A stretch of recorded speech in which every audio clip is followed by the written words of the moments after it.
Hello everyone, welcome to PYQ series. இந்த PYQ சீரீஸில் பார்த்தீங்கன்னா லாஸ்ட் 9 கொஷின் பேப்பர், அதாவது என்டிஏ என்னைக்கு இந்த நீட் கண்டக்ட் பண்ணாங்களோ அதில் இருக்க எல்லா கொஷினையும் எந்த லெசன்னா தெர்மல் ப்ராப்பர்ட்டி ஆஃப் மேட்டரில் இருக்க எல்லாத்தையும் நம்ம சால்வ் பண்ணி பார்க்க போகிறோம். ஓகேவா? ஸோ வாங்க கொஷின்ஸை பார்க்கலாம். The unit of thermal conductivity, thermal கண்டக்டிவிட்டியோட யூனிட் என்ன? ஃபர்ஸ்ட் ஆஃப் ஆல் நம்மளுக்கு ஃபார்முலா தெரியணும். ஹீட், சரியா? இந்த ஹீட் வந்து ஹச்சுனா உடனே இது நினச்சிடாத, வெயிட் பண்ணு, கியூன்னு கூட எழுதிப்போம். Q is equal to KA by L time delta T. இது என்ன அப்படின்னு பார்த்தீங்கன்னா ஹீட் அப்பான் யூனிட் டைம், எவ்வளோ எனர்ஜி ஒரு குறிப்பிட்ட டைம்ல டெசிபேட் ஆகுது. ஓகேவா? ஸோ ரேட் ஆஃப் ஹீட் அப்படின்னு கூட சொல்லிக்கலாம். ஸோ எவ்வளோ ஹீட்டு ஒரு குறிப்பிட்ட டைம்ல டெசிபேட் ஆகுது. அப்போ கேவோட டைமென்ஷன் கேட்குறாங்க. heat upon time, length upon area delta T. நல்லா பாரு, எனர்ஜி பர் டைம் என்ன ஆயிரும்? வாட். இந்த லென்த் ஏரியாவில் பார்த்தோன்னா L இருக்கு, இங்கே L ஸ்கொயர் இருக்கும். அப்போ பேசிக்லி உல்டா, அப்போ மீட்டரா? டெம்பரேச்சர் வந்து கெல்வின்ல. எந்த ஆப்ஷன் மேட்ச் ஆகுது? இந்த ஆப்ஷன். புரியுதா? வேற என்ன பாசிபிலிட்டி வந்து இருக்கலாம்? Joule second MK. சரிங்களா? இது ஒரு பாசிபிலிட்டி. பட் ஜூல் செகண்ட் MKங்கிற ஆப்ஷன் எங்கேயுமே கொடுக்கவில்லை. Next question. A copper rod of 88 cm and aluminium rod of unknown length have their increase in length independent of increasing temperature. The length of the aluminium rod. கொஸ்டின்ல alpha value கொடுக்கல. கொஸ்டின்ல alpha value கொடுக்கலையே. Alpha value கொடுக்காம எப்படி நம்மளை solve பண்ண சொல்றாங்க? கொஸ்டின்ல வந்து இங்கே டைப்பிங்கில் கொஞ்சம் எரர் வந்திருக்கு. ஓகேவா? ஓகே, இந்த கொஸ்டினில் கண்டிப்பாக அவங்க என்ன மென்ஷன் பண்ணியிருக்கணும்? ஆல்ஃபா வேல்யூவை மென்ஷன் பண்ணியிருக்கணும்.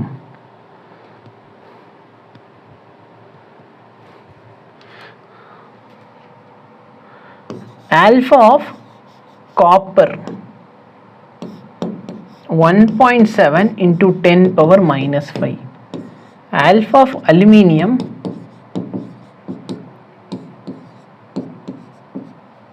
ஓகேவா? இப்போ கொஸ்டினை புரிஞ்சுக்கோ. என்னோட நாலேஜ், என் நாலேஜ் என்ன சொல்லுது? Change in length depends upon what?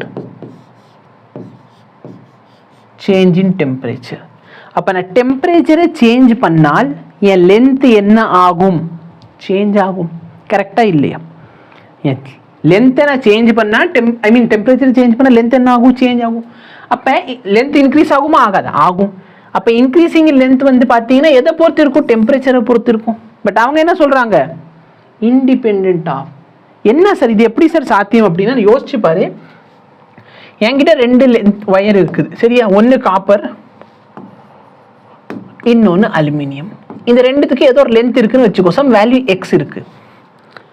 இப்போ நான் என்ன பண்ணுறேன்னா அலுமினியமே ஹீட் பண்ணுறேன். அலுமினியமை ஹீட் பண்ண அலுமினியமோட லென்த் என்ன ஆகும்? இன்க்ரீஸ் ஆகும். சரியா? காப்பரை ஹீட் பண்ண அதோட லென்த்தும் என்ன ஆகும்? இன்க்ரீஸ் ஆகும். அப்போது ஹீட் பண்ண இதோட லென்த் என்ன ஆயிரும்? Delta length of copper. எவ்வளோ லென்த் இன்க்ரீஸ் ஆயிருக்கும் அது. இதை ஹீட் பண்ண என்ன ஆகும்? Delta length of aluminium. நல்லா பாருங்க, திரும்பி அதே வேல்யூ போட்டு வச்சிருக்கேன். அப்படின்னா என்ன அர்த்தம்னா நான் ரெண்டுத்தையும் ஹீட் பண்ணுறேன், ரெண்டுத்தோட லென்த் என்ன ஆகுது? இன்க்ரீஸ் ஆகுது. ஆனால் அந்த டிஃப்ரென்ஸ் இன் லென்த் இருக்கு பாரு, லென்த்து கான்ஸ்டன்ட் கிடையாது. சரியா? இன்க்ரீஸ் இன் லென்த், அந்த சேஞ்ச் இன் லென்த் இருக்கு பாரு, சேஞ்ச் இன் லென்த் எப்படி இருக்குது? கான்ஸ்டன்ட். லென்த்தே சேஞ்ச் ஆகலன்னு அர்த்தம் கிடையாது. சரியா? அந்த இன்க்ரீஸ் இன் லென்த் இருக்கு பார்த்தியா ரெண்டுத்துக்கும். அதாவது இனிஷியலாக 2 வயர் எடுத்திருக்கீங்கயா, இந்த 2 வயர் எடுத்திருக்கீங்கன்னு சொன்னால் ஒரு வயர் 100 சென்டிமீட்டர், இன்னொரு வயர் 105. அப்போ ரெண்டுத்துக்கு டிஃப்ரென்ஸ் எவ்வளோ? 5 சென்டிமீட்டர் டிஃப்ரென்ஸ் இருக்குது. நான் என்ன பண்ணுறேன் அப்படின்னு பார்த்தேன்னா ரெண்டுத்தையும் ஹீட் பண்ணுறேன். ஹீட் பண்ணுறப்ப இந்த வயர் என்ன ஆயிடுச்சுன்னா 115 ஆயிடுச்சு, இந்த வயர் என்ன ஆயிடுச்சு? 110 ஆயிடுச்சு. இப்போ டிஃப்ரென்ஸ் எவ்வளோ? 5 சென்டிமீட்டர். அப்போ இதோட மீனிங் என்ன? இன்க்ரீஸ் இன் லென்த் வந்து டெம்பரேச்சரை பொறுத்தது இல்லை. நீ எவ்வளோ டெம்பரேச்சர் இன்க்ரீஸ் பண்ணுறியோ இவங்க 2 பேருக்கு நடுவில் இருக்க டிஃப்ரென்ஸ் எவ்வளோ இருக்குது? சேமாக இருக்குது. புரியுதா இல்லையா? இந்த டிஃபரன்ஸ் எவ்வளோ இருக்குது? சேமாக இருக்குது. அப்போது இந்த டெல்டா எல் ஆஃப் காப்பர்னா எப்படி எழுதிக்கலாம்? இந்த டெல்டா எல் ஃபார்முலா என்ன? L alpha delta T. கரெக்டாக இல்லையா? L length of copper alpha of copper. கரெக்டா? ரெண்டு இண்டிபெண்ட் ஆஃப் டெம்பரேச்சர் என்ன அர்த்தம்? இந்த வேல்யூ டெம்பரேச்சர் பொறுத்தது இல்லைன்னு அர்த்தம். ஓகேவா? அப்படின்னா என்ன? இந்த டிஃப்ரென்ஸே இல்லை. இந்த வேல்யூக்கும் இந்த வேல்யூக்கும் என்ன இல்லை? டிஃப்ரென்ஸே இல்லை. ஓகேவா?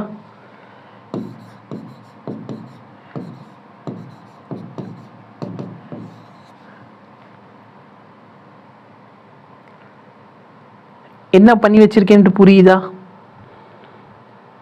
முன்னாடி இவங்க லென்த் எவ்வளோ டிஃப்ரென்ஸ் இருந்துச்சோ இப்பயும் அவங்க லென்த்தில் அதே டிஃப்ரென்ஸ் தான் இருக்குது. இதுதான் இதோட மீனிங். அப்போ இது சேம். அதான் என்னது? இண்டிபெண்ட் ஆஃப் டெம்பரேச்சர்னு அர்த்தம். அப்போ நான் இது எப்படி எழுதலாமா?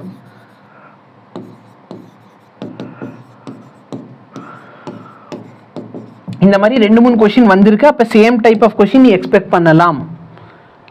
இப்போ நல்லா பாரு, லென்த் ஆஃப் காப்பர் எவ்வளோ? 88. ஆல்ஃபா ஆஃப் காப்பர் என்ன? 1.7 into 10⁻⁻5. லென்த் ஆஃப் அலுமினியம் தெரியாது.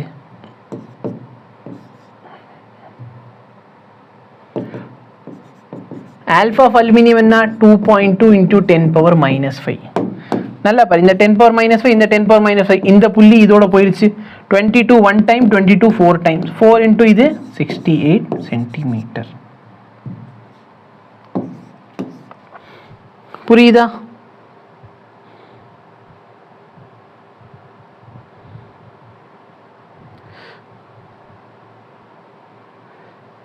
ஆக்சுவலாக இந்த இடத்துல நான் எழுதின ஃபார்முலா தப்பு. யாராச்சும் என்கிட்ட சொன்னீங்களா?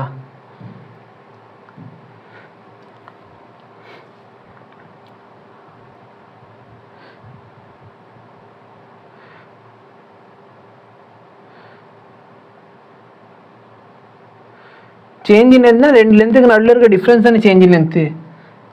இது என்னது? பேசிக்லி L1 ஃபைனல் லென்த்து தான் இது. எஸ் என்னன்னு சொல்கிறான். அவன் எதுக்காக சொல்கிறேன்? இந்த ஃபார்முலா தப்பாக எழுதியிருக்கிறதுக்காக எஸ் என்னன்னு சொல்கிறாளா?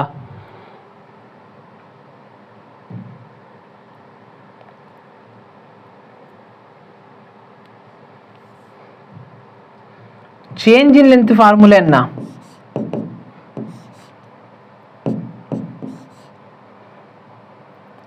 L1 minus L. அப்போ L1 minus L னு போட்டேன்னா L1க்கு பதிலா இந்த value 1 minus alpha times delta T.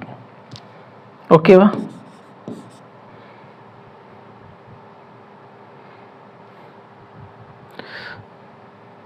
So அது போட்டு நீ ஃபுல்லாக மேத்தமெட்டிக்ஸை வச்சு கொண்டு வந்தேன்னா அது 0 ஆயிரும். சரியா? இந்த இடத்துல நான் வந்து மிஸ்டேக் பண்ணியிருக்கேன். பட் நீ பண்ணனா அது 0 ஆயிரும். ஓகேவா? ஸோ நீ வச்சுக்கிற பெரிய ஃபார்முலா என்னது? இந்த ஃபார்முலா. இப்போதைக்கு டிரைவ் பண்ணி காட்டணுமா? இந்த ஃபார்முலா நீ அவசியம் இண்டிபெண்டன்ட் டெம்பரேச்சர் கொடுத்தா டேரெக்டாக இந்த ஃபார்முலா அப்ளை பண்ணிக்கோ. நீ இதில் கஷ்டப்படணும்னு அவசியம் இல்லை.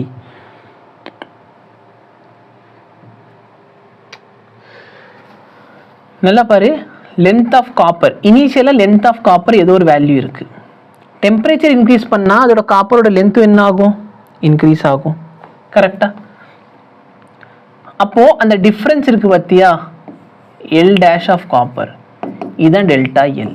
அவன் என்ன சொல்கிறான்? இந்த இன்க்ரீஸ் இன் லென்த்து பார்த்தீங்கன்னா இண்டிபெண்ட் ஆஃப் எதுக்கு இருக்குது? டெம்பரேச்சருக்கு. அப்போ டெல்டா எல்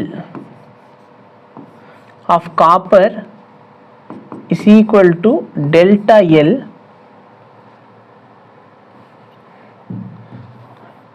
இது என்ன புதுசாக வருது? வெயிட் பண்ண, ரெண்டுத்துக்கு எழுதுவோம். டெல்டா எல் ஆஃப் காப்பர் எப்படி எழுதுவீங்க? லென்த் ஆஃப் காப்பர்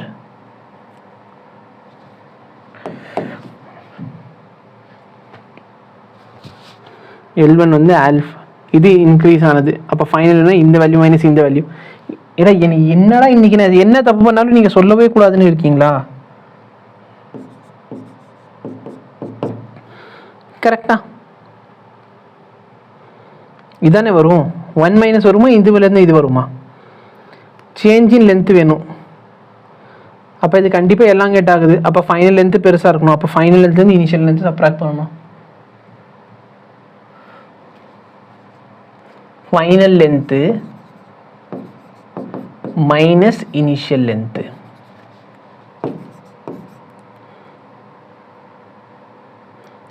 அலுமினியம் வேணும்னு சொன்னால் initial length of aluminium. Aluminium சொல்லிட்டு எல்லாம் காப்பர்னு எழுதுறேன்.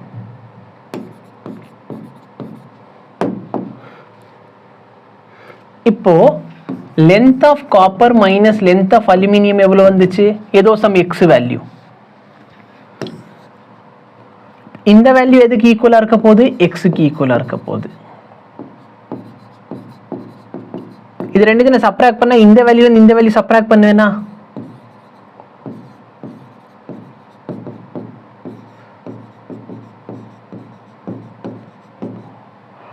மைனஸ் போட்டு இந்த வேல்யூ இந்த வேல்யூ நான் சப்ராக்ட் பண்றேன்.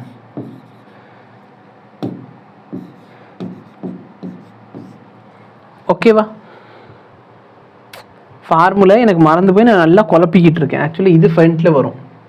சரியா? அப்பதான் இந்த எக்ஸ் அந்த எக்ஸ் கேன்சல் ஆகும். அப்போ இந்த மொத்த வேல்யூக்கு மைனஸ் வரும், இந்த வேல்யூக்கு ப்ளஸ் வரும். இப்போ இந்த டிஃப்ரென்ஸ் எவ்வளோ? சம் எக்ஸ் ஸ்டார்டிங்கில் எடுத்திருக்கோம். இந்த வேல்யூவோட டிஃப்ரென்ஸ் எவ்வளோ ஆயிரும்? சம் எக்ஸ் ஆயிரும். அப்போ minus L see you alpha see you delta D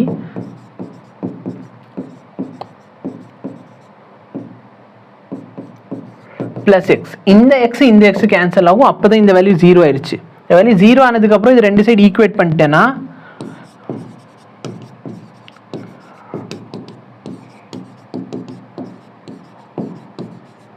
இந்த டெல்டா டி கேன்சல். ஸோ இதான் நான் கொடுத்த இந்த ஃபார்முலா. சரியா? நீட்டை பொறுத்திருக்க வரைக்கும் நீ இவ்வளோ கஷ்டப்படணும்னு அவசியம் இல்லை. நீ தேவையானது என்ன? இந்த ஃபார்முலா ஞாபகம் வச்சுக்கோ. சரியா?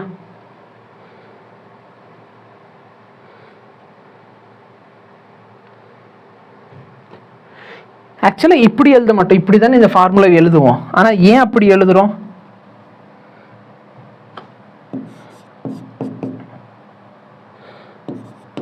இப்படி தான் அந்த ஃபார்முலா பார்த்த மாதிரி எனக்கு ஞாபகம். ஏதோ ஒரு வயர் இருக்கு, அதோட இனிஷியல் லென்த் எல். நான் அதை ஹீட் பண்ணுறேன். ஹீட் பண்ண அதோட லென்த் என்ன ஆகும்? இன்க்ரீஸ் ஆகும். இன்க்ரீஸ் ஆகுதுன்னா சேஞ்ச் இன் லென்த் தான் இதுக்கு ஈக்குவல். எதுக்கு ஈக்குவல்? அப்போ ஃபைனல் லென்த்து ஓகே. இந்த வேல்யூ கூட இந்த வேல்யூ ஆட் பண்ணுவோம்.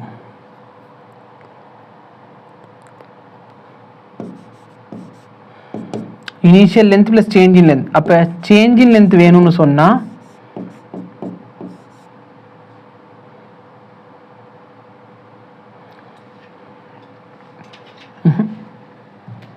இதெல்லாம் விட்டு எனக்கு டெரிவேஷன் ஞாபகம் நான் டிரைவ் பண்ணி ரொம்ப நாள் ஆயிடுச்சு. ஓகேவா? ஏதோ அந்த இடத்துல ஒரு ப்ளஸ்ஸோ மைனஸ் வச்சு நான் லூஸ்தனமோ குழப்பி வச்சுக்கிட்டு இருக்கேன். நீ அதெல்லாம் கண்டுக்காத. சரியா? டெய்ஸி நீங்கள் ஞாபகம் வச்சுக்க வேண்டியது இந்த ஒரு ஃபார்முலா. இந்த பாக்ஸில் இருக்குது பார்த்தீங்களா? இந்த ஒரு ஃபார்முலா ஞாபகம் வச்சுக்கோங்க. இதுக்கு தவிர நான் இப்போ பண்ண எந்த குழப்பங்களும் உங்களுக்கு வேண்டாம். ஓகே? இந்த மட்டும் ஞாபகம் வச்சுக்கோங்க. இண்டிபெண்டன்ட் டெம்பரேச்சர்னு கொடுத்தாங்கன்னா இந்த ஃபார்முலா ஞாபகம் வச்சுக்கோங்க. இதை வச்சு டைரெக்டாக சால்வ் பண்ணுங்க. ஏன்னா இதுக்கு மேலே பண்ணது ஃபுல்லாக டெரிவேஷன் தான். உனக்கு இங்கே தான் கொஸ்டின், இதுதான் solution. an object kept in large room. இது என்னதுயா? Newton's law of cooling. Deleted. Actually இது நல்ல இம்பார்ட்டன்ட் டாபிக், டெலீட் பண்ணிட்டாங்க. a deep rectangular pond of area A containing water.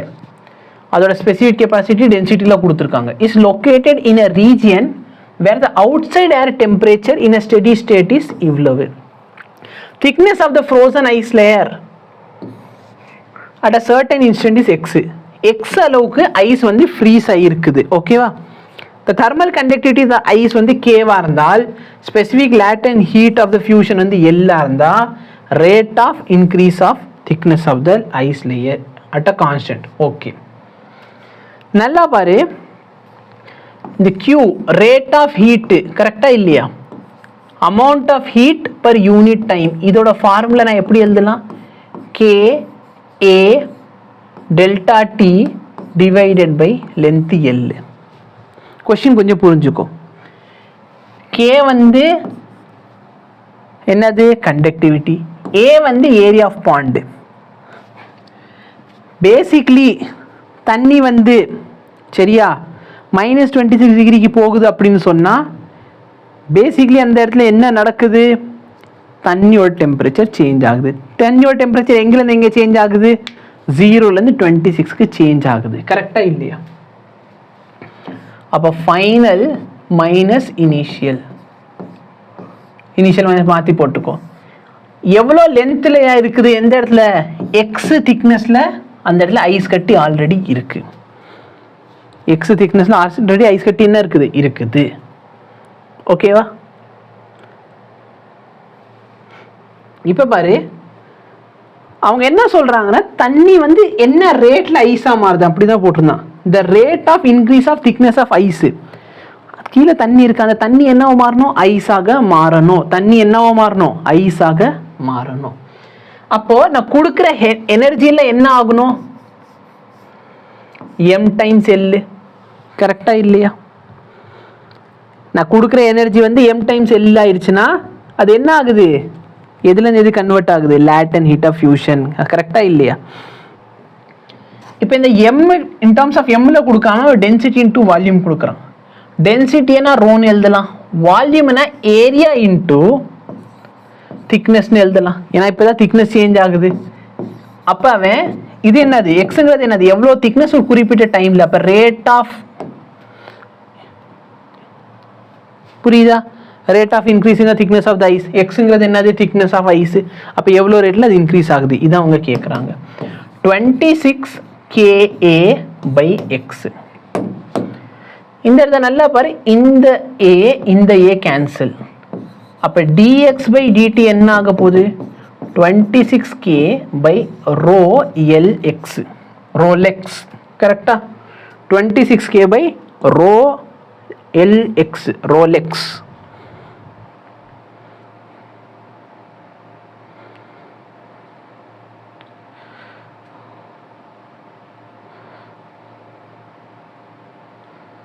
So நான் பார்க்குறேன் டைமென்ஷன் நம்பரில் ஏதாச்சும் சொல்ல முடியுமா அப்படின்னு பார்க்குறேன். ஐடியா எதுவுமே கிளிக் ஆக மாட்டேங்குது. ஏன்னா எல்லாமே டைமென்ஷனலி கரெக்டாக இருக்க மாதிரி தான் ஃபீல் ஆகுது.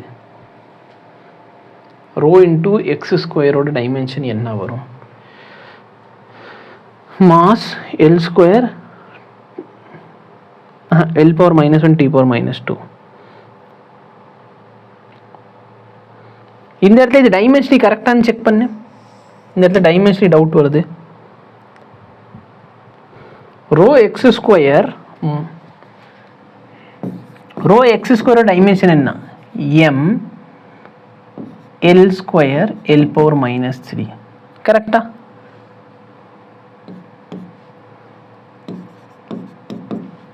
ஒன்றும் இல்லை, ரோனா என்ன, மாஸ் பர், ரோனா முதல் மாஸ் பர் வால்யூம் தானே கொடுத்துருக்கோம் கொஸ்டின். ரோ வேற டென்சிட்டி தான் கொடுத்துருக்கான். டென்சிட்டி என்ன, m L power -3. X square என்னது, திக்னஸ். அப்போ L ஸ்கொயர். அப்போ அது பண்ணால் இது வருது. அதே வந்து எல் சொல்கிறான், எல்லு கூட சப்ராக்ட் பண்ண சொல்கிறான். எல் என்னது, m இன்ட்டு எல் வந்து எனர்ஜியா. அப்போ எல் என்ன ஆயிரும், energy by m, m L square T power -2 by m. இந்த m கேன்சல். அப்போ நல்லா பாரு, இது டைமென்ஷன்லேயே மேட்ச் ஆகலை. டைமென்ஷன் சேம் இல்லாத ரெண்டு குவான்டிட்டி ஆடோ சப்ராக்டோ பண்ண முடியாது. கரெக்டாக இல்லையா?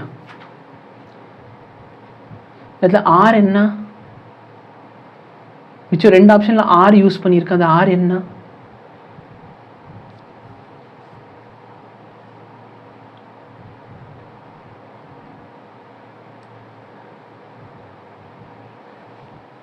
இந்த ரெண்டு ஃபார்முலா ஆர்னு ஒன்று கொடுத்துருக்கேன். இந்த ஆர் என்னது, a deep rectangular pond of surface area A containing water density rho, specific capacity S is located in a region where outside the air temperature is a steady value. Thickness of the frozen lake, okay, X. Taking the thermal conductivity as K and specific latent L, the rate of increase in the thickness. இந்த ஆறுங்கிறது என்னன்னே தெரியல. R வந்து லென்த்தா இல்லை அது என்னது அப்படிங்கிறது எனக்கு தெரியல. சரியா? ஒருவேளை லென்த்தாக இருந்தால் டைமென்ஷனி கரெக்ட், ஒருவேளை லென்த் இல்லைன்னா டைமென்ஷனி இந்த வேல்யூ தப்பாயிரும். ஓகேவா?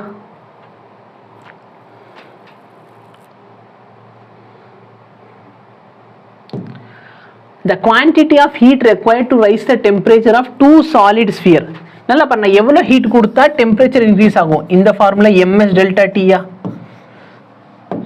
இப்போ அவங்க என்ன சொல்றாங்க, ரெண்டு சாலிட் ஸ்பியர் ரெண்டுதோட டெம்பரேச்சர் எப்படி மாற்றணுமா? 1 கெல்வின். ஓகேவா? அப்போ இந்த வேல்யூ சேம், இந்த வேல்யூ சேம். அப்போ ஹீட் 1 பை ஹீட் 2 கேட்குறான். m1 by m2. மாஸ் கொடுக்கல, மாஸ் எப்படி எழுதலாம்? டென்சிட்டி இன்டூ வால்யூம்னு எழுதலாம். டென்சிட்டி நல்லா வர ரெண்டுமே காப்பர், அப்போ டென்சிட்டி கேன்சல்.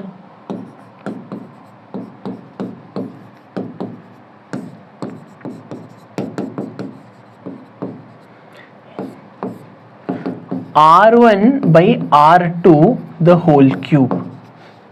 R1 க்கு பதிலா என்ன போட்டுக்கலாம்? 1.5 times R2. அப்போ 1.5 times R2 கீழே R2 அது கேன்சல் ஆயிரும். நல்லா பாரு, இதை எப்படி எழுதலாம்? 3 by 2 the whole cube, 27 by 8.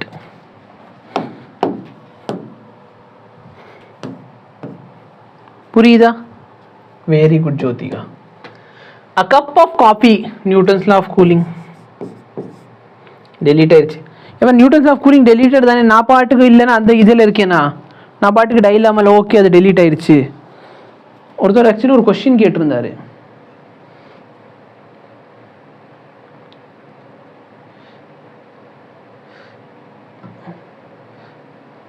So APD தான் இந்த கொஸ்டின் கேட்டிருந்தேன். எலக்ட்ரோஸ்டாட்டிக் ரொம்ப கன்ஃபியூசிங்காக இருக்கும். ஒன்றும் பண்ணாதீங்க, ஃபார்முலா மட்டும் நல்லா தெரிஞ்சு வச்சுக்கோங்க. எய்ம் டாக்டர் கேட்குறாரு, sir I am scoring 490, can I score 600 in it? கண்டிப்பாக பண்ணலாயா. 490 600 போகலாம். நீங்கள் வந்து ப்ராப்பராக டெஸ்ட்டு அனலைஸ் பண்ணாலே போதும். ஓகேவா? அனலைஸ் பண்ணிட்டு நீங்கள் பண்ணுற மிஸ்டேக்கை ரெக்கக்னைஸ் பண்ணாலே போதும். Okay, deleted. அப்போ விட்டுருவோம். நல்லா பாரு, இது இம்பார்ட்டன்ட். அதனால தான் ஒரு 2 வருஷத்துக்கு ஒரு தடவை இந்த கொஸ்டின் வந்துக்கிட்டே தான் இருந்துச்சு. 2 ராட், 2 ராட் இருக்கு.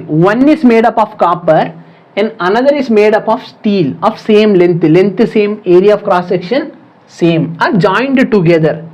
அப்ப thermal conductivity with the copper and steel, copper ஓடது இவ்ளோ, steel ஓடது இவ்ளோ.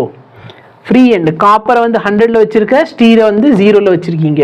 அப்ப temperature of the junction எவ்வளோன்னு கேக்குறாங்க. நல்லா பாரு, தீட்டாவோட ஃபார்முலா என்ன? K1 A1 by L1 theta 1 plus K2 A2 theta 2 by L2 whole divide by dimensionally. எனக்கு theta வேணும், இங்கே KA எல்லாம் எக்ஸ்ட்ராவாக இருக்குது. அப்போ K1 A1 by L1 plus K2 A2 by L2. இப்போ என்ன அது? எல்லாத்தோட ஏரியா சேம். அப்போ ஏரியா எல்லாத்துலேயும் காமன் எடுத்துனா மேலே ஏரியா காமன், கீழே ஏரியா காமன், கேன்சல். லென்த் எல்லாத்துக்கும் சேம். அப்போ லென்த் எல்லாமே காமன் எடுத்து cancel பண்ணிக்கிட்டேன்னா K1 theta 1 plus K2 theta 2 by K1 plus K2. K1 எவ்வளோ? 385. T1 என்ன? 100. அப்போ 385 into 100 plus K2 என்ன? 50 into 0 whole divide by 385 plus 50. மேலே என்ன வருது? 385 into 100, கீழே வந்து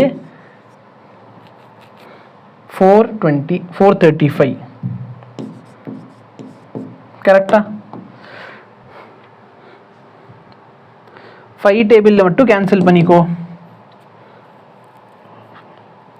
7 12 3 11 16. ஸோ 3 டேபிளில் போகாது. அப்போ 5 டேபிள் மட்டும்தான். எவ்வளோ டைம்ஸ் போகும் இந்த வேல்யூ? 87 டைம்ஸ் போகும். மேலே இருக்க value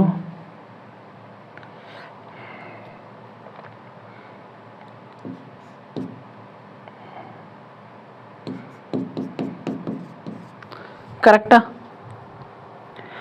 K1 plus K2 by 2 எப்போ தம்பி யூஸ் பண்ணோம்? டெம்பரேச்சர் வந்து சரி, இந்த இடத்துல k1 + k2/2 எப்போ யூஸ் பண்ணணும்? k1 + k2/2 டைமென்ஷன் தப்பு யோசிக்க வேணாமையா? ஏன்னா தீட்டா கான்ஸ்டண்ட்டாக இருக்கணும். நான் தான் சொல்ல வந்தேன் k1 + k2/2 எப்போ யூஸ் பண்ணணும்? தீட்டா ரெண்டுத்துக்கு ஈக்குவலாக இருக்கணும். பட் தீட்டா தான் கண்டுபிடிக்கிற, தீட்டா எப்படி ஈக்குவலாக இருக்கும்? k1 + k2/2 வந்து டைமென்ஷனே தப்பு, அதை எப்படி யூஸ் பண்ணல? θ1 + θ2/2 யூஸ் பண்ணலாம் எப்போ? k1 k2 ஈக்குவலாக இருக்கிறப்ப. சரியா? இங்கே தீட்டா சேமே இல்லை, தீட்டா சேமாக இருந்தால் ஆன்சர் அதே வந்திருக்கும். இப்போ இதை கொஞ்சம் சால்வ் பண்ணு. எனக்கு தெரிஞ்ச இந்த வேல்யூ ரொம்ப டிஃப்ரென்ஸ் இல்லை, ஒரு 80 to 90க்குள்ளே ஆன்சர் வரணும். 80 to 90க்குள்ளே யார் இருக்கா? இவன் தான். இதான் ஆன்சராக இருக்கும். நம்ப மாட்டீங்க, எடு மாமா ஆயுதம். இதான் நம்ம ஆயுதம் மாமா. 77 divided by 87 ஆன்சர் வந்துடும். இந்த பாரு, இது வந்து நீ பாட்டுக்கு 100ஆல் மல்டிப்ளை பண்ணிட்டேன்னா 88.5 வரும். வந்துருச்சா? ஓ, இந்த லெசனே முடிஞ்சா? ஓகே.